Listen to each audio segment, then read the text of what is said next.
I'm working on a 1999 Dodge Ram van, 3500, 5.9 liter motor, and I'm replacing the serpentine belt along with the tensioner pulley and the idler pulley here.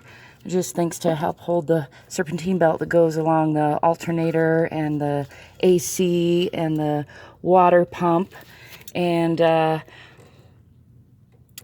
the power steering. And so I took the sensor off of my ignition switch. I actually took the clip off and then loosened up that bottom screw. I loosened up the top screw, took the bottom screw off so I could just swing that up out of the way, and that gave me access to this bolt I needed, replace this tensioner pulley. I am now going to pause you, go underneath so I can show you the underneath side while I clip this wire clip back on, and we'll see what we see from there.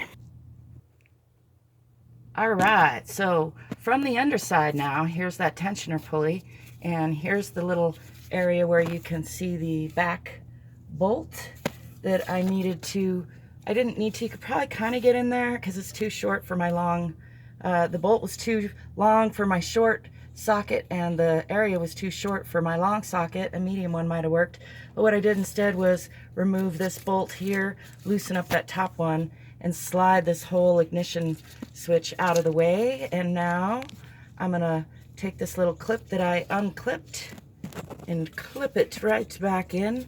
Clip's got a little, in case you don't know, sometimes these hang me up. It's just got this little thing you gotta push to get it to come off. And then to go on, it should just snap back on there, I believe. Let's see if indeed it does.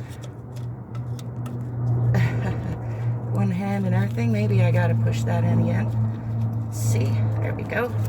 I did push that in a little, get that to clip on there nice and good. Now I'm gonna go up top and put the little sensor wire back on this peg up here. I don't know if you can see that. And then I'm gonna put the belt on and we'll see what we see from there. I'm gonna pause you and I'll come say goodbye up top. So here we are up top again. Hi, it's sunny and hot out here. I'm gonna hook up this little sensor wire again to the top of this. I'm gonna make sure I tightened up that bolt. I think I already did. Oh, nope, but I see I didn't. I'm gonna take my 15 mil, give that another quick tighten, and then I'm gonna put that serpentine belt back on by just pulling this tensioner with a wrench, slipping it on, making sure it's wired. You know, you should have a diagram on your hood, or you can look it up on the internet. I'm looking for where this one is. I think I saw it at some point, but I don't see it at the moment. But in any case, I did take a picture. No, I didn't. Did I take a picture? No, I looked on the internet. Mine was completely snapped off and tangled up by the time I got to it. Let me know if you got any questions at all. I'll see if I can answer them. I wanted to share this because a lot of instructions I ran into said that this has a 10 mil bolts here, but this one doesn't. It has like maybe an 8 mil and some screws, and I found it was unnecessary to take those off anyway. Like I said, I just loosened up this 15 mil bolt here, took this 15 mil bolt out there and swung the whole thing up and out of my way to get to that, so that I've only used 15 mils for this whole job so far.